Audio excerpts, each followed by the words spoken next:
Sup? It's me. 1,000 subs. How you's been? Good? Good. I've been good too.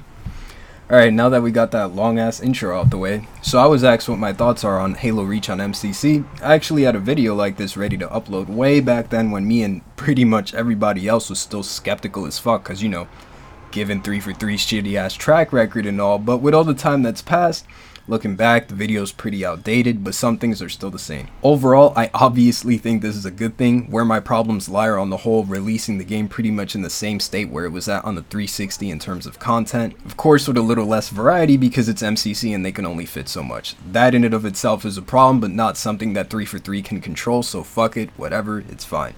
I'm talking about what I like to call the big three because these features are revolutionary at the very least. So in no particular order, we got crossplay, mod support, and customs browser. The lack of these features will probably have a negative effect on the game's longevity. I say probably because the demographic for PC and console behave different. PC players, from the ones that I know personally, have to go through a fucking process to have their PC gaming ready. So because of that alone, I feel PC players try to make the most out of a game's content, whereas console players, on the other hand, are more likely to drop games quicker. I could be wrong on that, that's just fucking headcanon bullshit. I didn't look into any surveys or whatever the fuck, so don't quote me.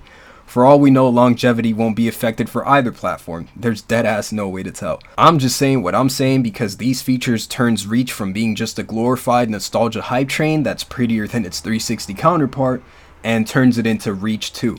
Granted, it does have new shit like more Thorage items, which is already a big deal but only makes so much of a difference and is a far cry from these other features, especially given that the new Thorage items won't even be there at launch either. Crossplay would undoubtedly introduce an enormous population spike along with customs browser, which would alleviate the saturated amount of dumbass AT sessions where niggas deadass just stand around doing nothing and kicking you for following the game's intended purpose.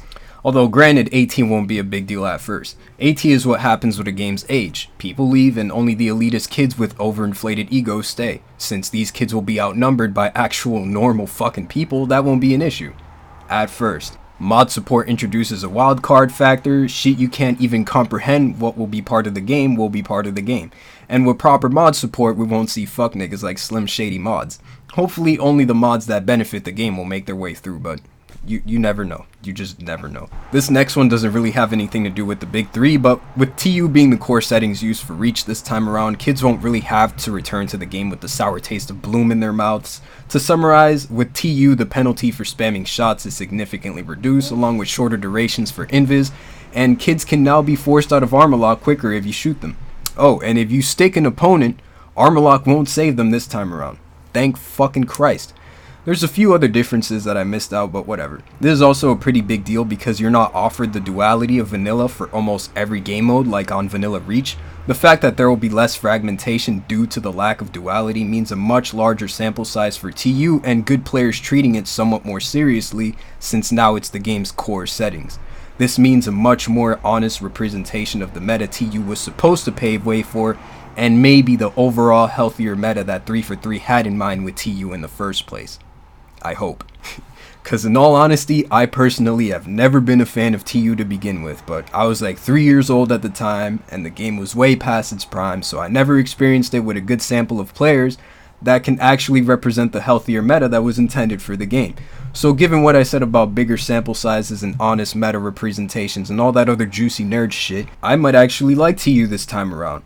I can't guarantee that though. My biggest pet peeve with TU is that yeah, it somewhat solves the case of randomness, but at the cost of what? A penalty for spamming. I personally believe a good philosophy to base a good solution around is remove the randomness while keeping the penalty to prevent spamming. But if you think about it, that philosophy seems pretty fucking unimaginative, so I'm sure it's crossed 343's mind at some point. Mod support could have helped with this, you know, maybe someone could have cooked up a better mechanic for shooting, but since mod support won't be there at launch, we can't say for sure if that same hype will be there when mod support eventually does roll around. And given the lack of hype because of all the time that's passed, chances are the community won't even want to rally behind the new and improved shooting mechanic. If somebody decides to make that is. Unrealistic, speculated as fuck scenario?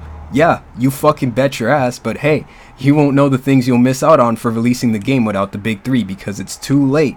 Like I said, there's no way to tell, just that you never get a second chance at making a first impression. So make it count. So yeah, that's pretty much it. Short and sweet. Will the game releasing in the state it is get it past the nostalgia honeymoon phase? Will I learn to like the spam-friendly TU meta? Find out on the next episode of Dragon Ball Z. See yous on Reach tomorrow. Alright, yo. Yous be easy and shit.